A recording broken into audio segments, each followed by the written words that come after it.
ఉన్నది కదండి, ఇందులో గింజలు అన్నమాట. నేను అయితే బద్దకొస్తాను, బద్దం చేస్తాను. ఇంకోండి అందులోకి వచ్చిన గింజలు అన్నమాట. ఇవి ఇలాగే వేస్తే మంచిగా అవుతాయి. ఈ పొట్టు అంతా బ్లాక్ వచ్చేసి దాకా వేపుకోవాలి చిన్న మంట మీద. అప్పుడు ఈ పొట్టు తీసుకోవాలన్నమాట, ఇంకా వేగాలి.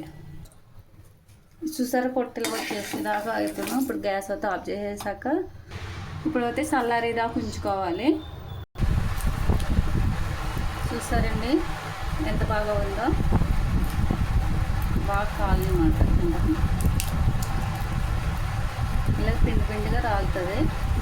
చల్లారి బాగా చల్లారితే అలాగే మొత్తం అన్నీ మనం ఒలిసేసుకోకుండా కావాల్సినప్పుడు తింటే బాగుంటుంది. ఉంటుంది చూసారా.